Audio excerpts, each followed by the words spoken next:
പകുതി വിലയ്ക്ക് ഇരുചക്ര വാഹനം നൽകാമെന്ന് പറഞ്ഞ് ഇടുക്കിയിൽ കോടികളുടെ തട്ടിപ്പ് നടത്തിയതായി പരാതി.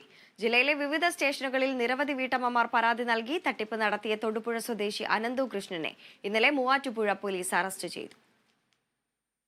വലിയ കമ്പനികളുടെ CSR ഫണ്ട് ഉപയോഗിച്ച് പകുതി വിലയ്ക്ക് ഇരുചക്രവാഹനം നൽകാമെന്ന് പറഞ്ഞ് സംസ്ഥാനത്ത് വിവിധ ഭാഗങ്ങളിൽ കോടിക്കണക്കിന് രൂപയുടെ തട്ടിപ്പ് നടത്തിയതായി മുൻപ് പോലീസ് കണ്ടെത്തിയിരുന്നു. Thodupuzha, Kudayathoor, ചുരക്കുളങ്ങര അനന്തുകൃഷ്ണനെയാണ് Muvattupuzha police inspector Basil തോമസിന്റെ നേതൃത്വത്തിൽ അറസ്റ്റ് ചെയ്തത്.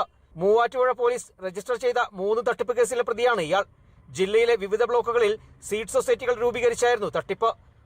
സൊസൈറ്റി അംഗങ്ങളെ കൊണ്ട് ഇയാൾ രൂപീകരിച്ച കൺസൾട്ടൻസിയിലേക്ക് ഇരുചക്രവാഹനം നൽകാമെന്ന് പറഞ്ഞ് പണം നിക്ഷേപിക്കുകയായിരുന്നു. 3 മാസത്തിനകം വണ്ടി കൊടുക്കുമെന്ന് പറഞ്ഞാണ് ആൾക്കാർ ഞങ്ങളുടെ നിന്ന് പൈസ മേടിച്ചത്. ഇതിന്റെ പ്രൊമോട്ടർമാരും കോർഡിനേറ്റർമാരും സീഡ് സൊസൈറ്റിയുടെ സെക്രട്ടറി, പ്രസിഡന്റ് ഉൾപ്പെടെയുള്ളവരാണ് ഞങ്ങളെ ഇതിലേക്ക് കൊണ്ടുവന്നിട്ട് ഞങ്ങളെ കൊണ്ട് 3 മാസത്തിനകം വണ്ടി തരാം എന്ന് പറഞ്ഞാണ് ഞങ്ങളെ ഇതിലേക്ക് വിളിച്ചത്. 3 മാസത്തിന് ശേഷം വണ്ടി കൊടുക്കുകയോ ഇതിന്റെ കറക്റ്റ് ആയിട്ടുള്ള ഒരു അപ്ഡേറ്റ്സ് നമുക്ക് തരാതിരിക്കുകയും ചെയ്തു. ചോദിക്കുമ്പോൾ ഇവര് സീഡ് സൊസൈറ്റി അത് ചെയ്തു സീഡ് സൊസൈറ്റി ചെയ്ത പഴയ കാര്യങ്ങൾ എടുത്തിടുകയും, എന്നാൽ ഇതിലൊരു തട്ടിപ്പാണ് നമ്മൾ മനസ്സിലായി. നമ്മൾ മുന്നോട്ട് വരുമ്പോൾ നിങ്ങൾ എന്തിനാ ഇതുമായിട്ട് മുന്നോട്ട് പോകുന്നത്, ചെയ്തു തരൂ എന്ന് പറഞ്ഞ് നമ്മളെ ഇതിലോട്ട് ഒഴിവാക്കുകയൊക്കെ ചെയ്തു. സംസ്ഥാനത്തെ എല്ലാ ബ്ലോക്കിന് കീഴിലും ഇത്തരം സൊസൈറ്റികൾ പ്രതി രൂപീകരിച്ചിട്ടുണ്ട്. 62 സീഡ് സൊസൈറ്റികൾ മുഖേന പണപ്പിരിവ് നടത്തി. വിവിധ കമ്പനികളുടെ CSR ഫണ്ട് ലഭിക്കുമെന്ന് വാഗ്ദാനം നൽകിയാണ് പ്രതി വലിയ തട്ടിപ്പ് നടത്തിയത്. നെടുങ്കണ്ടം പോലീസ് സ്റ്റേഷനിൽ മാത്രം 50-ലധികം പരാതികളാണ് വീട്ടമ്മമാർ നൽകിയിരിക്കുന്നത്.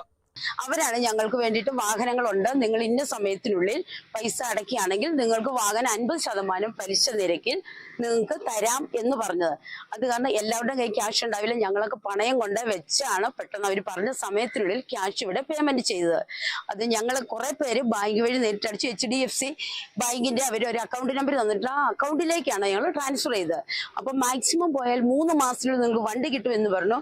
അപ്പൊ ഈ 3 മാസം കഴിഞ്ഞ് 4 മാസം കഴിഞ്ഞ് ഞങ്ങൾ അവരെ വിളിച്ചപ്പോൾ അവർ പറഞ്ഞു നിങ്ങൾക്ക് അധികം താമസിയാതായിരുന്നു. പ്രൊമോട്ടർമാരോട് വിളിച്ചു. അവർ പറയുന്നു ഇതിന്റെ കോർഡിനേറ്റർമാരോട് വിളിക്കുമ്പോൾ അവര് നമ്മളോട് വേറെ രീതിയിലാണ് അവരുടെ സംസാരം. കാരണം അവരാരും പൈസ ഇത് ഞങ്ങളുടെ കയ്യിൽ നിന്ന് എടുത്തു തരുന്നതാണോ എന്നുള്ള ഒരു രീതിയിലുള്ള സംസാരമാണ്.